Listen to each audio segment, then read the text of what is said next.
So let's see the other questions.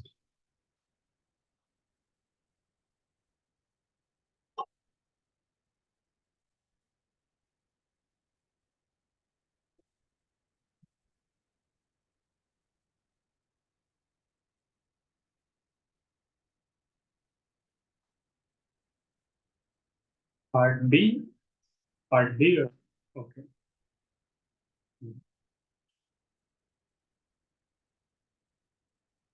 Right.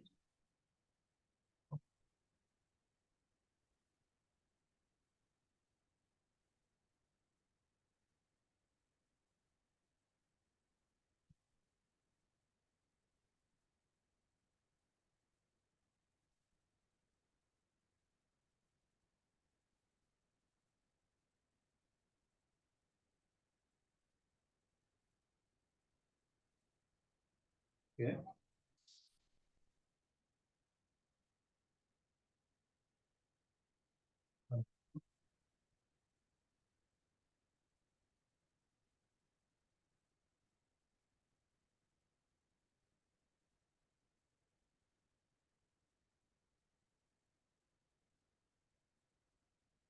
Okay.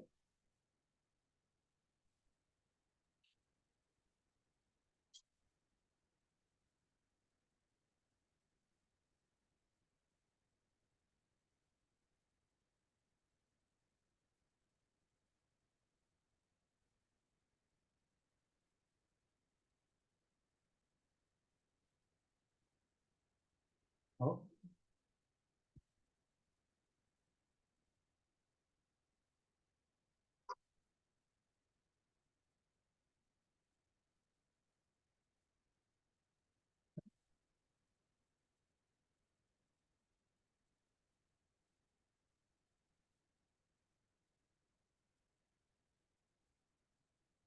Oh.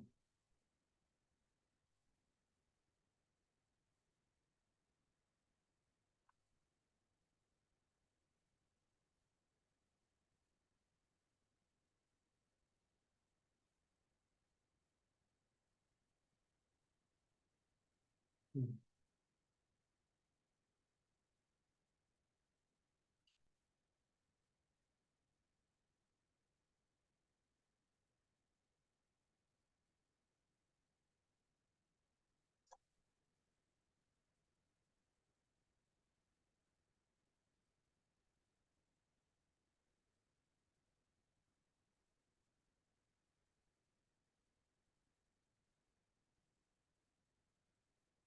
So I think if you want to find the minimum, what about if you put x1 up to, so for minimum,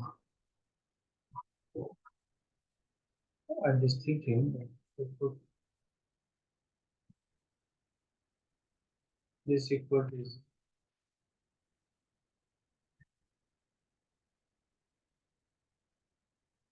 yeah, then you have to prove that that is a minimum and put xi equal to 1 by 1012 for I bigger than or equal to 1013, then this is the minimum. How do you prove it?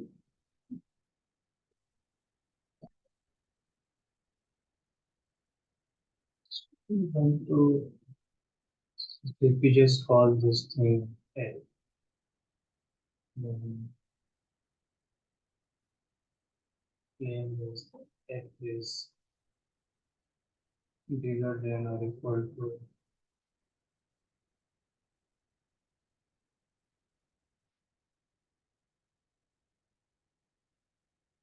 yeah, this, because,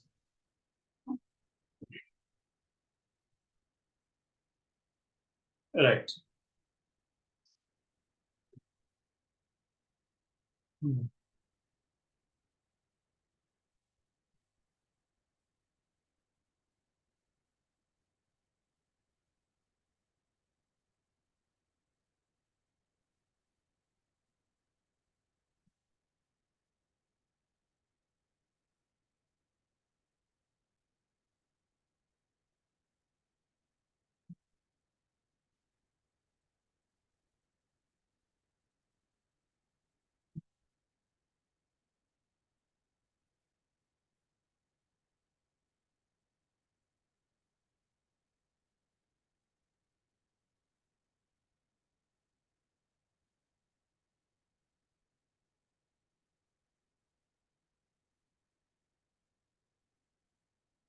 So if it's 1 up to 0, 1, 2 is equal to t, then the others x 1013 square is x 2024 square, no, not square. So we want to bound that, but this is equal to 1 minus t, and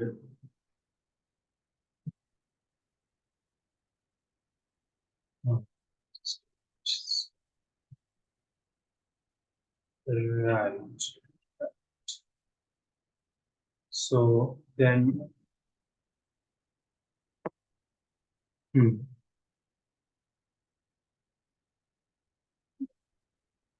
so on this, uh, we can apply some Cauchy-Schwarz or something like that to say that this is uh, bigger than 1012 times 1 minus t square, or is this correct? Yes, so I'm using Chebyshev. So, so you can use Cauchy-Schwarz also. It doesn't matter. Or T2's lemma, Cauchy-Schwarz. So, but okay. So let's try to apply Cauchy-Schwarz. Um, yes, it's yes, but Cauchy-Schwarz will have to become a little twisted if you want, right? So yeah, so let's say so uh, this, and then we can just look at Chebyshev after this. If it let's first try to let's first see if we can solve this one like this, and then you know that this is bigger than or equal to, yeah, 1013 x 2024 square by 101, right? This is this, um, right? Okay, but then this 1012 is coming in the denominator, right? So how it is? Yes, yes. No, no, no. Sorry. I mean, it is in the denominator, right? Probably that's what confused because uh, it's maybe looked wrong. So it was wrong. Okay. And this is, so we have this. Yes. And then we are, let's see. So minimum. So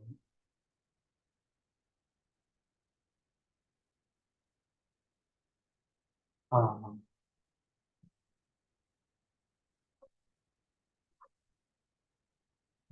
right. So when t is 1, then it's obviously done.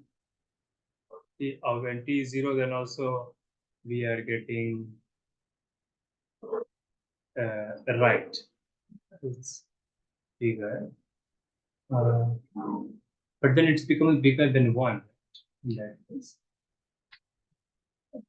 No, when t is 0, oh, right. Right, sorry. Yeah. In t is 0, then we are getting our bound.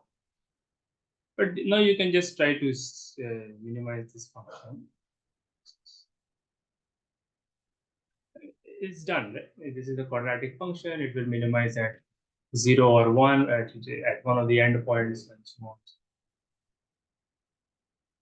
Yeah, maybe you're right. But let's just check it. It's done, but we should just verify it. So 1 minus t square 1012. So yes, yes. Sorry, t.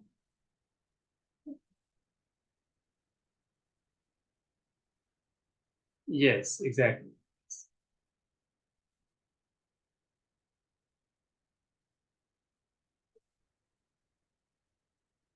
Right. And why is that? Is it that minus b by 2a?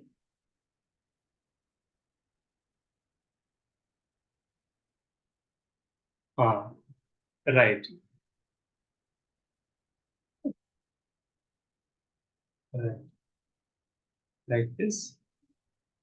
So this is the derivative, and this equal to 0. Um, So the minimum is not at 0. Yeah. So no, but but I mean, it might still work, but let's just check. So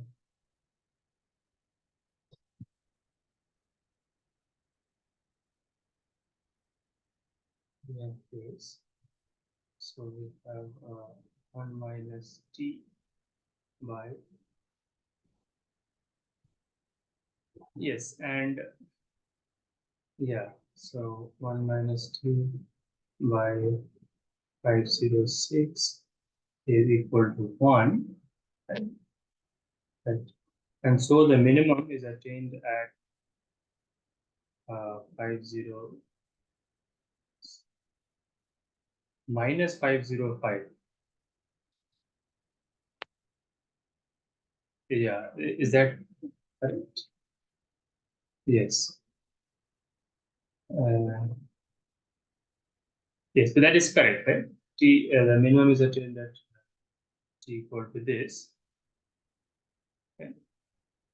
So yeah, yes, yes, right. So we have to find further restrictions, but the quadratic itself minimizes at 5 minus 505. That is, we cannot change that. Yeah,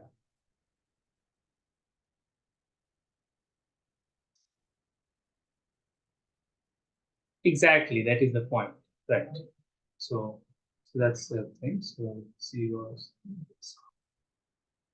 correct. So the minimum for us is at 0, but we have to show all these calculations.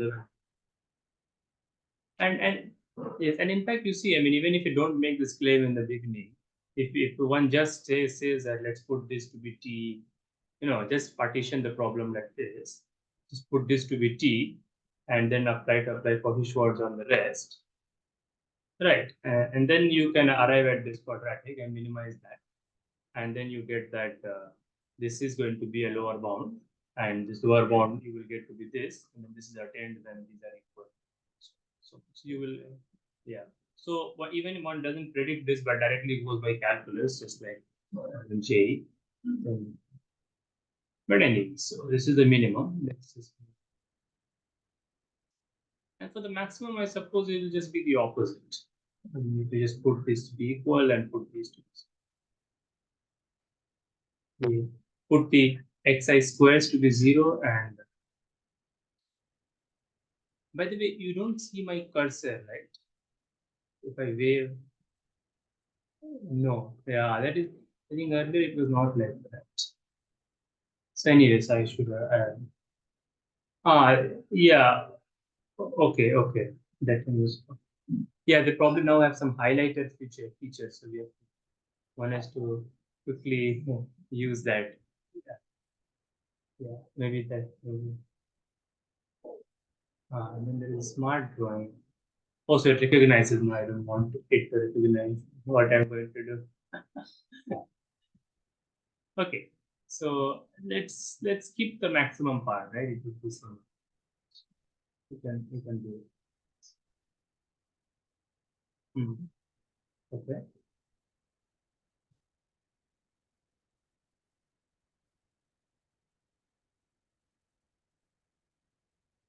Then and the others are oh right. Oh, uh, all right. So you're saying that I should set everything to 0, but one of the things to be 1.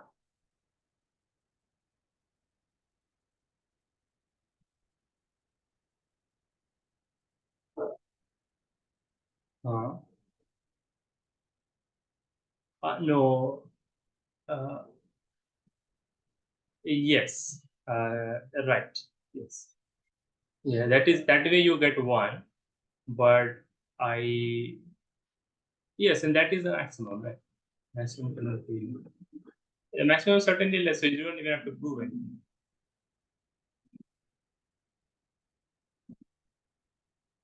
This is already, so that part is actually trivial.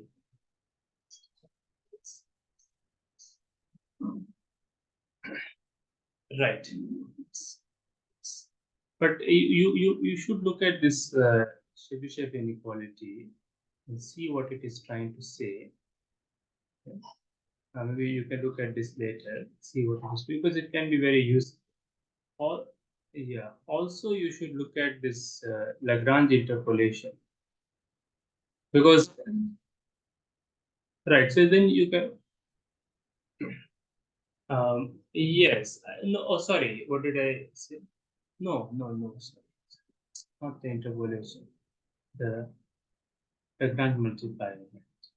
So you can. Yes. So you should look at this and try to prove this. So maybe I can just quickly tell you because there is it's very important. It's very fundamental.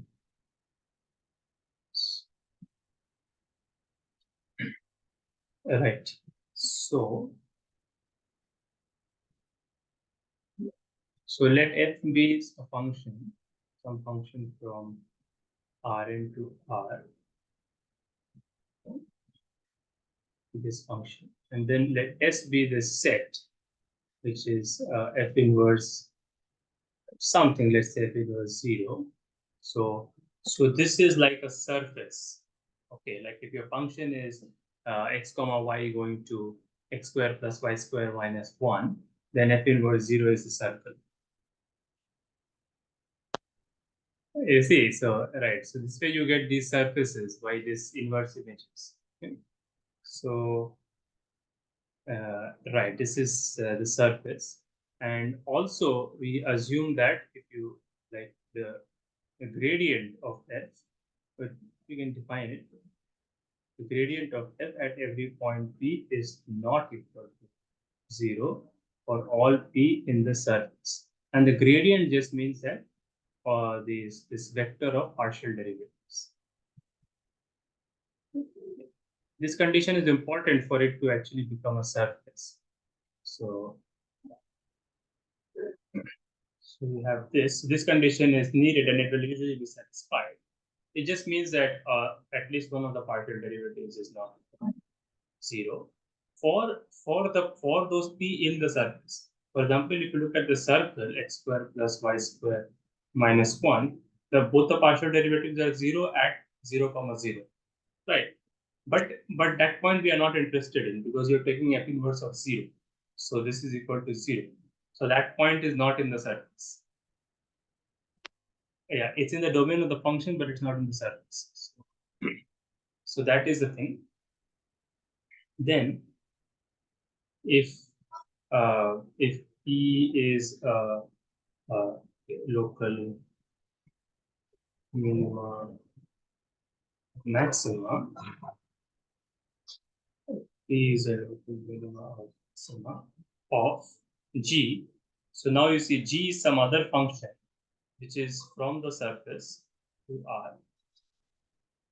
Okay, because that's how that's how this problem is, right? G is that second function, summation xi and summation xi square. Yes, that's the second function. And this S is that hyperplane, summation xi equal to 1. Okay. So this is the way, if you look at it geometrically, it's quite interesting. Then if P is a local minimum maximum of G, then the um, then we have to do right. Then this is a wonderful fact that the gradient of G is in the same is in the same direction as the gradient of F. And of course, you can open this up and you can say it how they usually say it. Like they say that you take the partial, this you might remember that you take the partial derivative of G with respect to x1 minus lambda times partial derivatives of F with respect to x1 put equal to 0. Take all partial derivatives. Right. So like they say that you consider the Lagrangian, which is a very important thing in physics. Right. This is the thing. So it comes from there. So you have maybe g minus lambda f. Take the Lagrangian and take its total derivative. Think of the Lagrangian as a function in psi and lambda, and then take its all partial, take its gradient, which means basically taking all these and saying that yes, and these are the gradient components and put them equal to 0. So it's the minimization of some Lagrangian, which is a very important thing. Okay, conceptually, yeah, yeah. So you have like this, and this is a Lagrange multiplier. Now, why this is true, you should try to investigate and try to read. And also, there is also a geometry, very beautiful geometrical interpretation of this, which you should have. Right. I mean, yes. I mean at P. It cannot happen everywhere, but actually, you should not write it. Okay. So this has a geometrical interpretation. This has a proof, and it's elementarily can also be stated like this. But it's also a deep thing related to physics, which I don't know very well. But this Lagrangian is everywhere. If you do any kind of serious mathematics in analysis side, it's just always minimizing some Lagrangian. Okay. So this is like a very special case of that. So I mean, if you apply this kind of thing in the exam with all these explanations, it's not so bad. Okay. Of course, like you don't need to say this.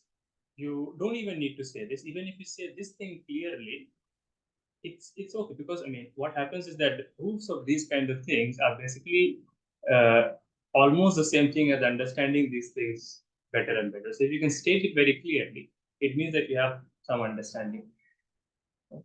If I did not understand it, I could not have remembered. I would have just. So it's like that. But of course, there is a lot of things to understand there which I don't. But anyways, so you can also use that and get this. But in the exam, there is always some confusion, I believe, right? Which thing to use, and there's a lot of tension, and so when you have to, one has to fight that. So when you practice,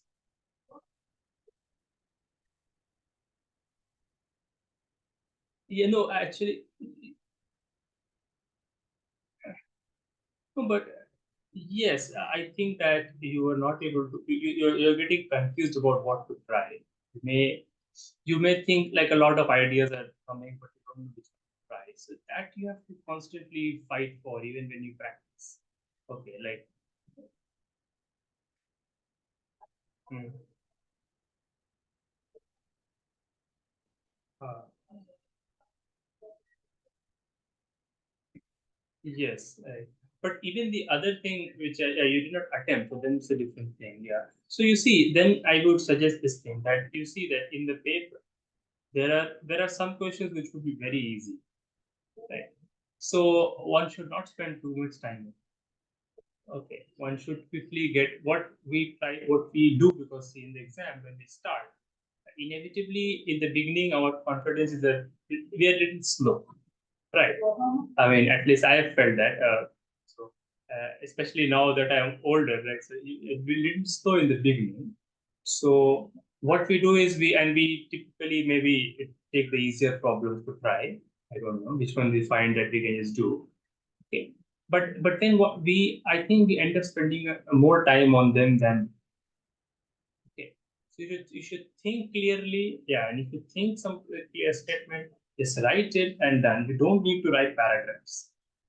Okay, just view some of the solutions might be just few lines, 3 lines. It is fine. Okay, whatever it deserves, just write that. Don't spend too much time on that. We do that because we want to just increase our confidence, just get writing, and so on and so on. Don't do that. On the easier questions, if you know something, just write what you know. You don't have to write. You don't have to explain everything. Okay. If it is clear, yeah. So even when you practice, just think clearly and just think the clearest statement and then just write it and just move on. And then so that you have time to think about the more difficult questions. Because I'm sure that if you think about this question for 10 minutes, okay, during the exam you can do it. Because even the other thing which I did, the minimization, what else can you do? Because if you minimize, so the squares have to obviously put weightage on the square, right? Because they will minimize, they will become smaller.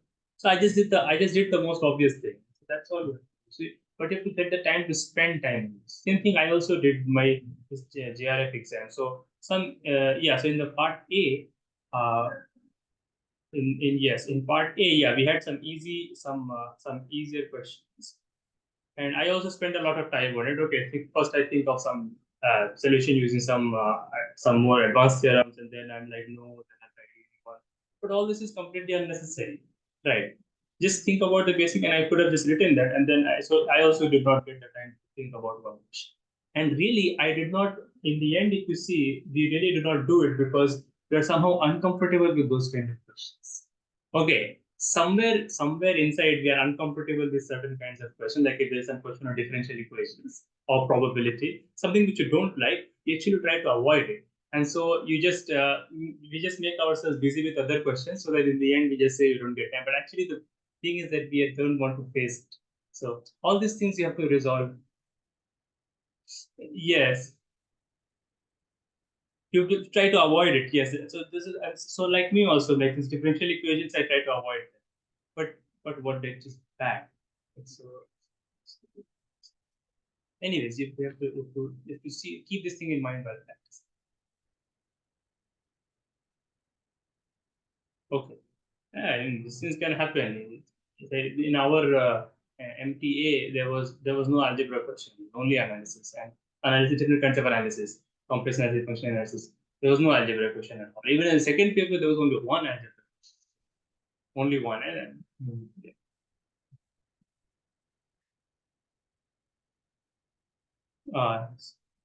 less, right. Yeah. So anything can come, and the point is that they are all easy. That's what you must believe. When you get stuck, I mean, you should realize, you should just tell yourself that something easy is going to work, not something trivial. You should not think that something very trivial would work, but something reasonable would only work. Yeah, it cannot be. They're just not allowed to give you difficult questions. It's not Olympiads. Okay, so you have to know that. Anyways, so let's try the questions.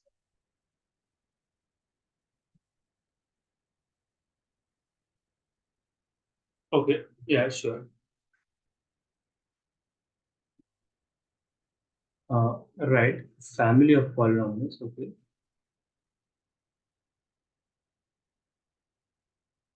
Okay. P sub n of x.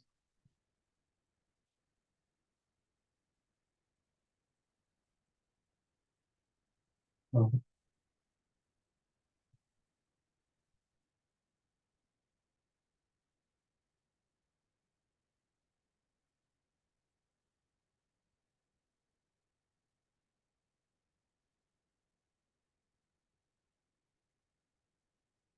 okay.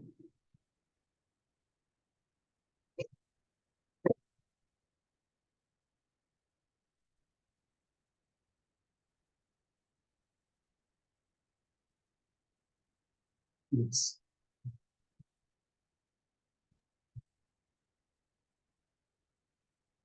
Hmm.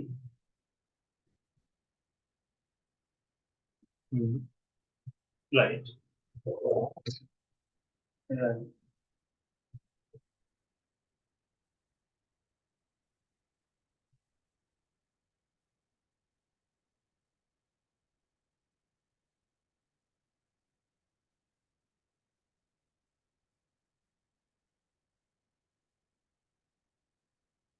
Okay.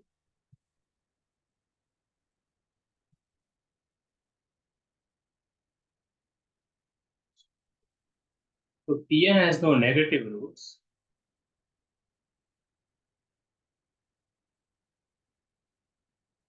Because if you put some negative number, you see that it's positive. Yes. Yes.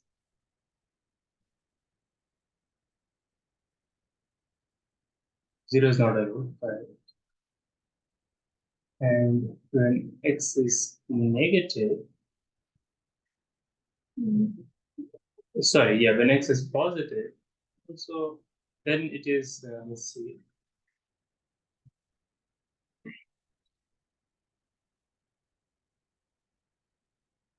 Okay, yeah, that's yeah, because that's what it is, right? You're right. So we just do that.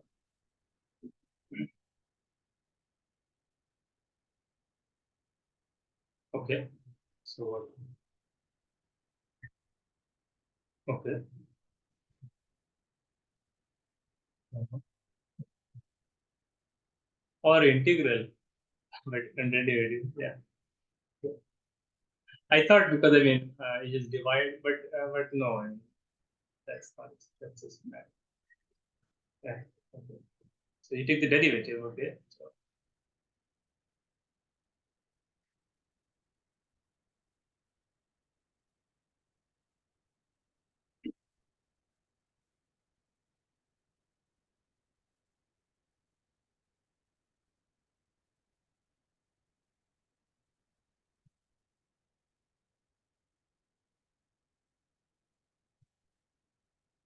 okay.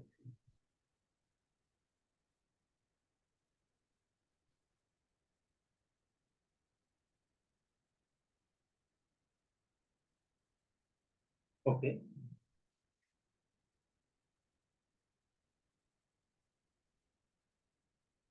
Right. So P2 would be what?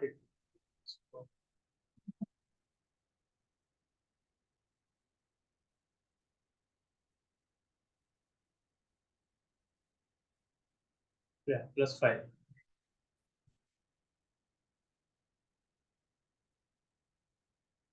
Mm-hmm.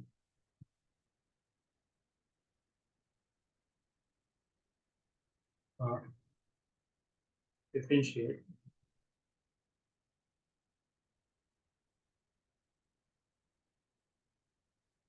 Mm-hmm.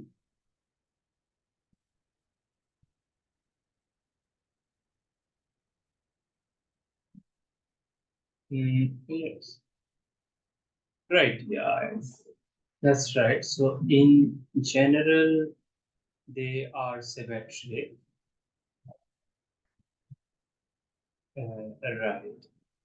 Derivatives are derivatives of each other. And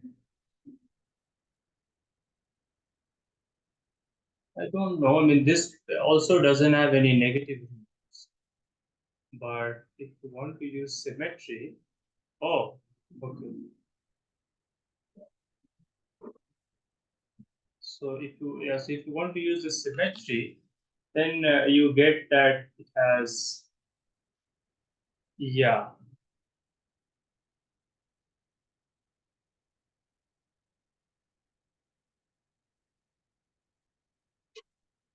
Hmm.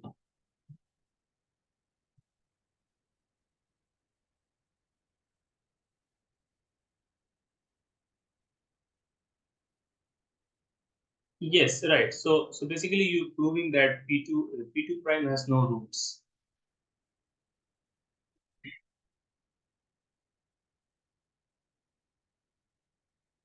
Right. Correct. No, no, it has no negative roots.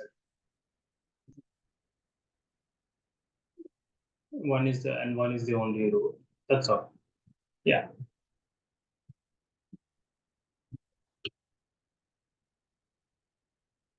Uh, no, I don't. You have to take the second derivative and show that it's positive, negative, or negative, or negative or positive. Positive. So it's a global minimum. Okay, wait. Global. Yeah, right. And that's how it should be because global minimum. And that global minima is positive. Just check it. Yeah. Right. So right. So like this, right? Okay. Uh,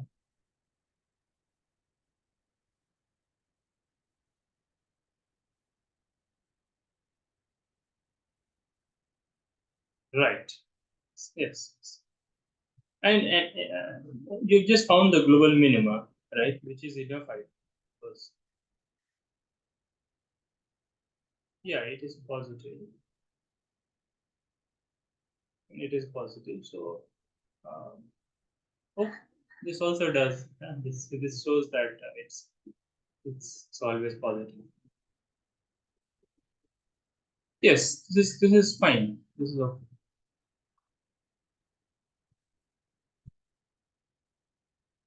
Yes, right. So, well, yeah. So you have used the symmetry of the coefficients to show that it only vanishes at one. Yeah, because if it vanishes as you said, so what did you? You said that p whatever p n prime of alpha is equal to alpha some power here.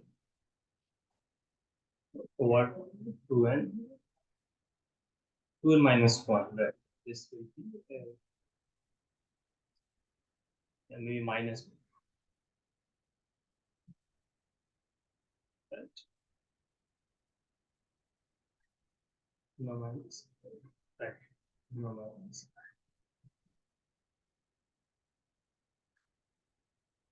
Yeah. And will there be a minus?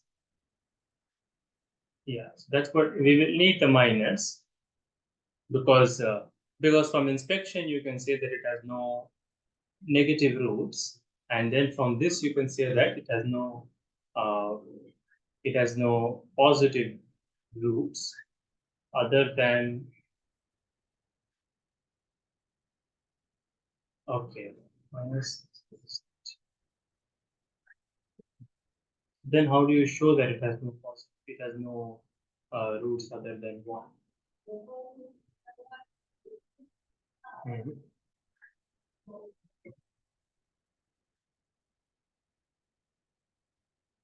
Right,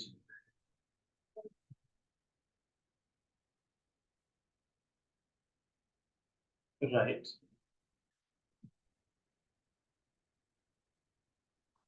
right.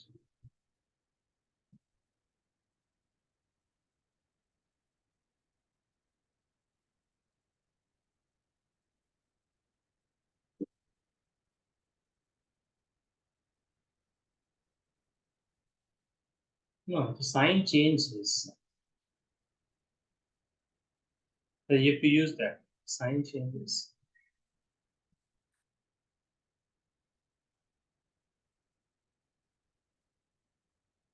So if you do p2 1 over x, then this becomes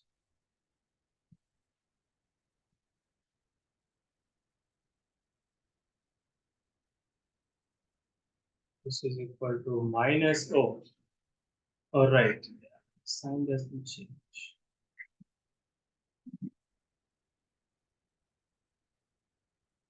Um,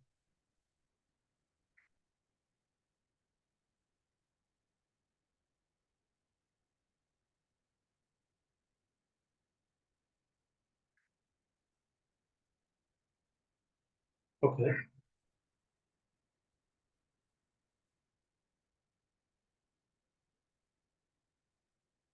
Uh, okay. Mhm.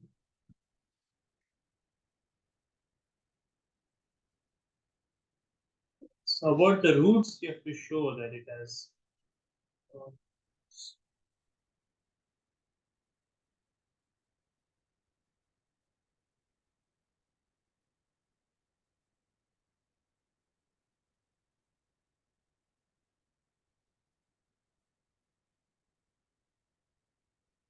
but I don't think you need to go to the derivative. Yeah, I think,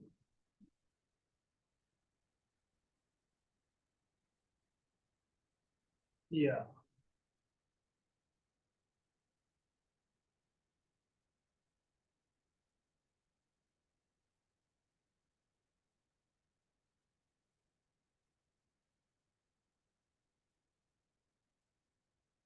mean, if this is an AGP, then you can just sum it with that.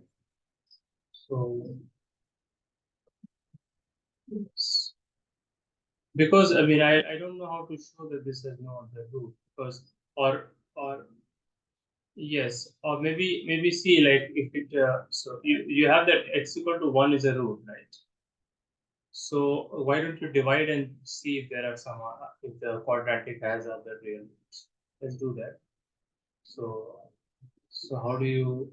So there is this division, right? Yeah, something is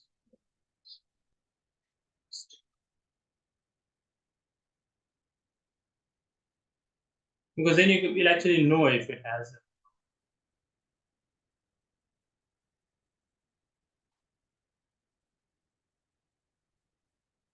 Is it correct? Yeah.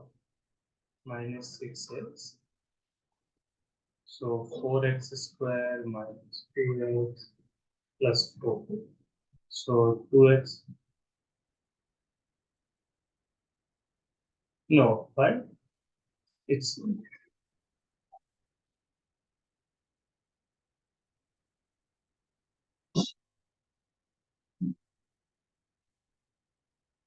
oh you're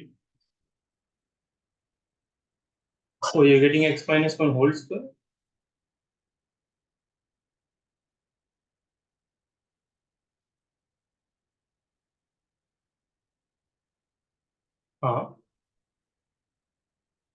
Yes, that is the question. And so yes, yeah, it has no real roots. The component. So then your claim is correct.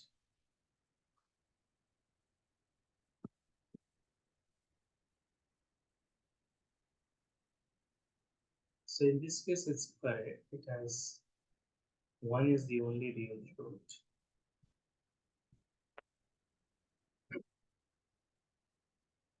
Hmm.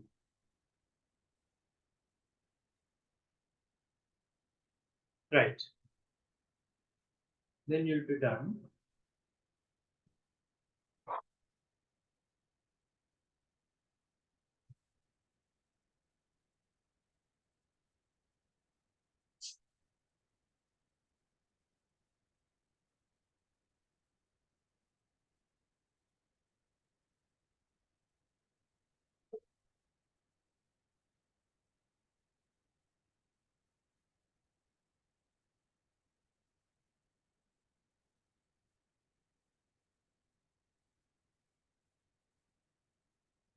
Yes, so you try to show that it is negative, right? That the derivative is negative.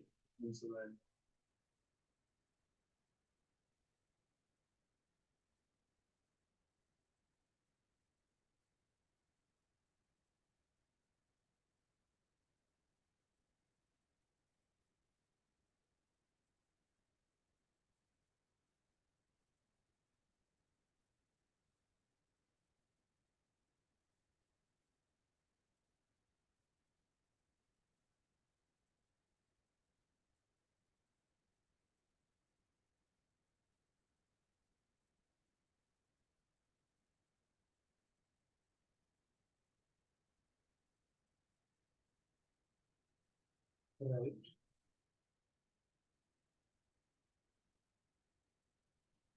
Mhm.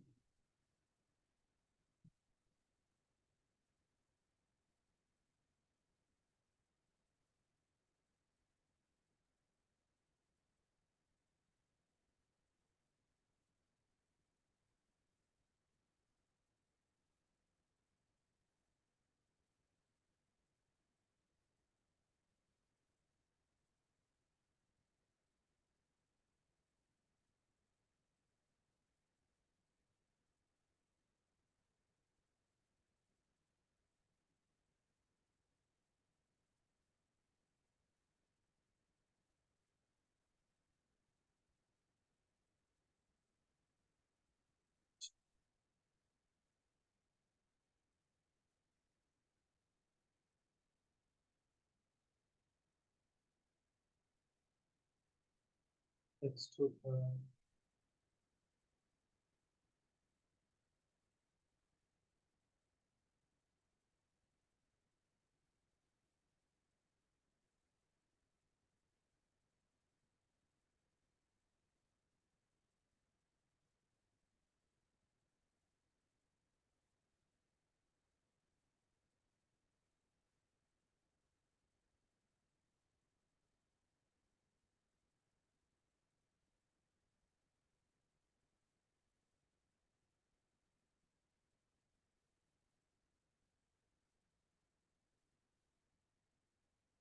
So what is the second last term?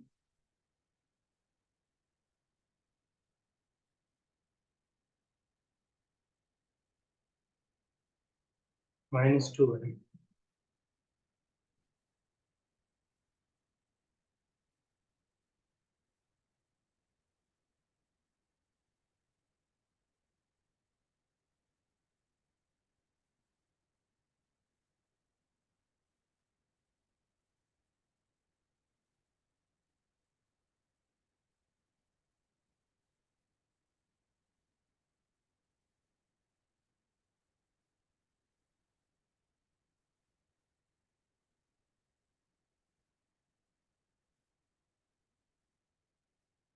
Yes, yes.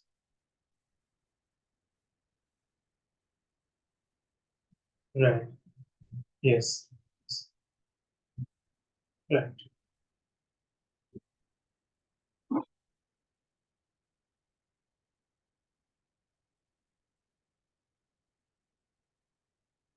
Yes.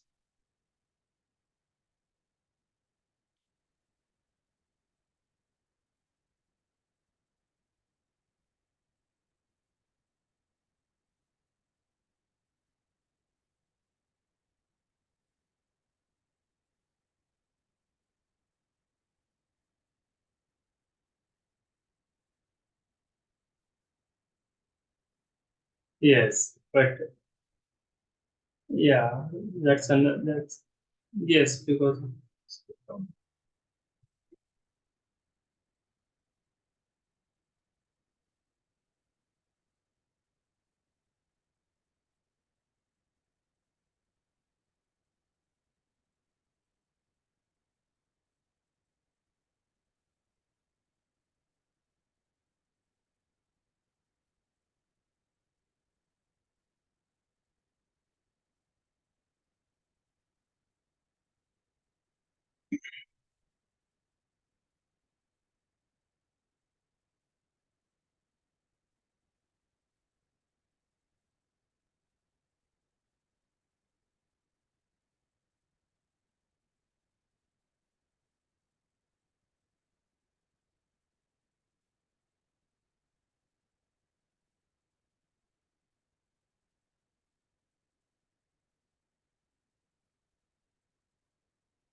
Yes. So you see, this quantity is less than equal to 0 because you can make two cases if x is right.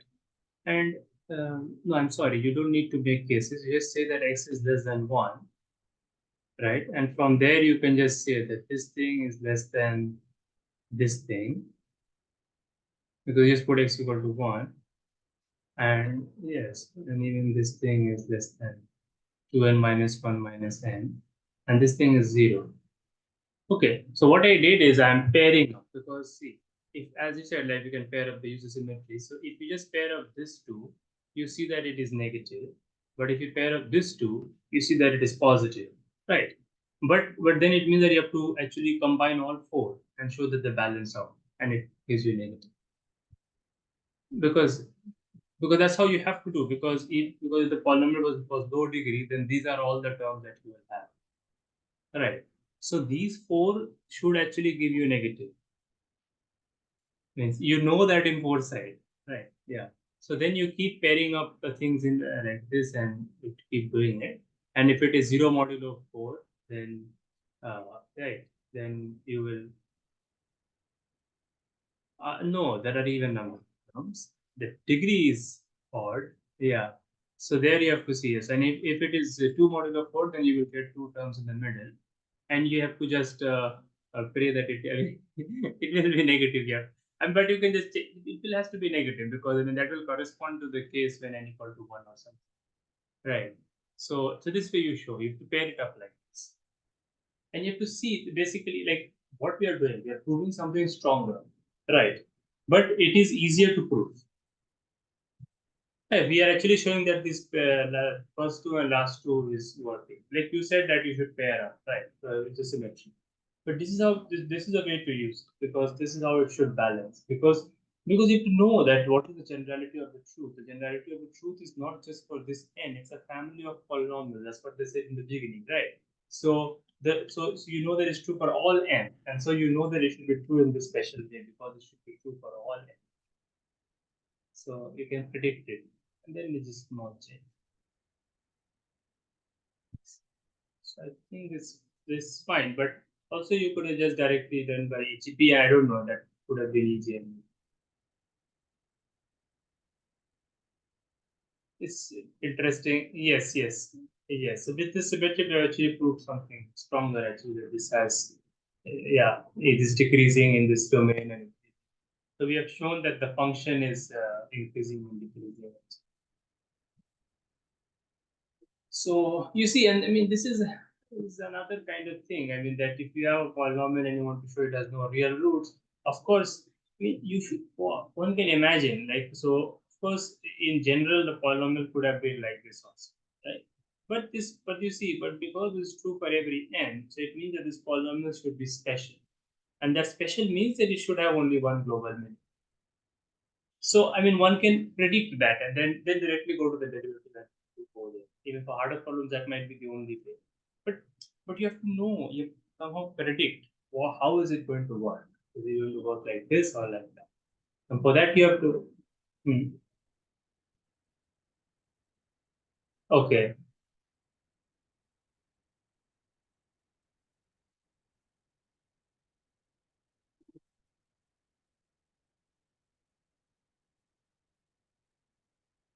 x power n plus uh, minus 1. It has only two real roots. Mm, right, that's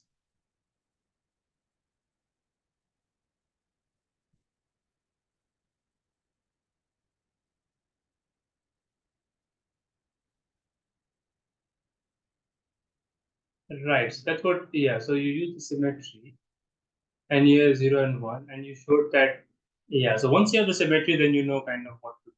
It is decreasing.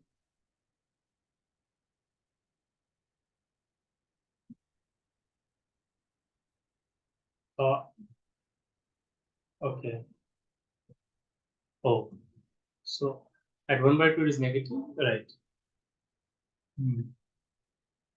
Yes, yes, correct. So like this. But it will, but won't it depend on the sign of n?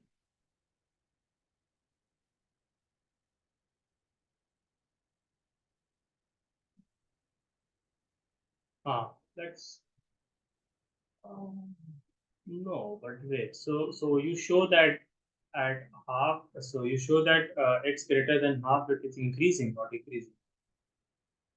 Increasing, increasing after half. Okay, but then if it is increasing after half, then it means that it ends up like this. And if it's decreasing after half, it means it's like this.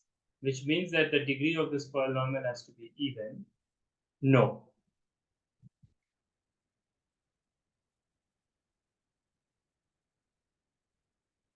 No, yes, it's increasing everywhere, but your polynomial is decreasing like this.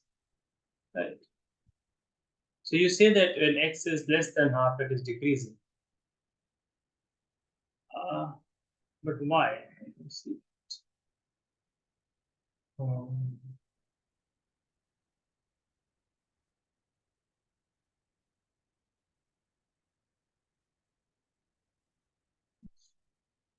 well, true, but then at half it should have a minimum.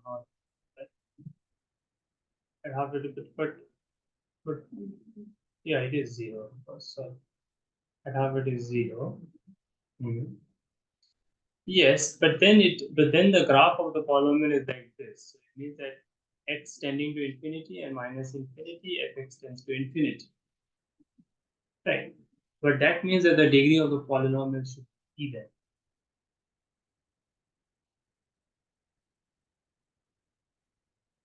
Right?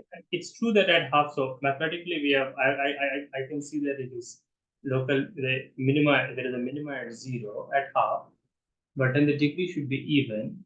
But this degree need not be even. So I'm a little concerned about that thing.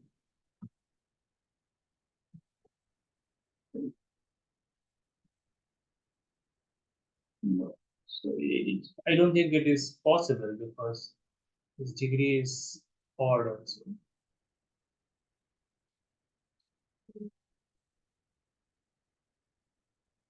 Mhm.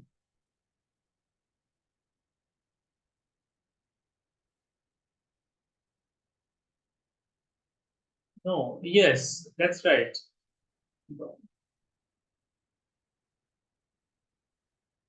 But if you say that it's decreasing at x for all x less than half and increasing for all x greater than half, then this means that it has to be even. So this is not even. The degree is not even.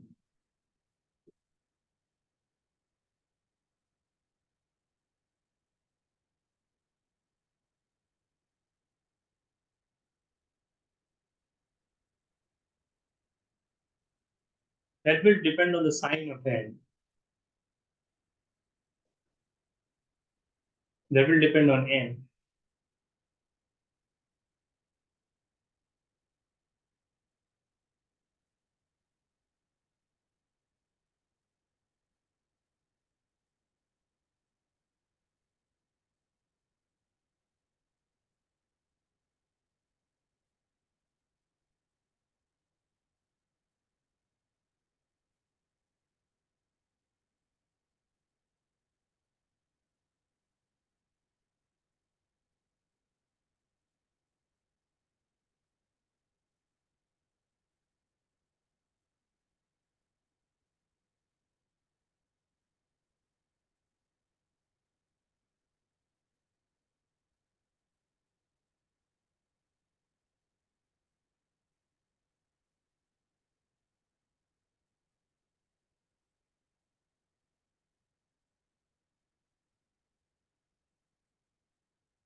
Oh no, it is even. The degree is always even.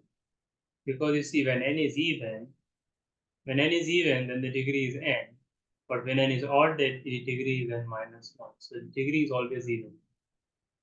Yeah. So your claim, I think, then it should be correct. Because that's, I mean, because this is how it should happen. right? It should not be overly complicated. So this claim should be correct. So the degree, but yeah, yes, it was. so, so yeah, I mean,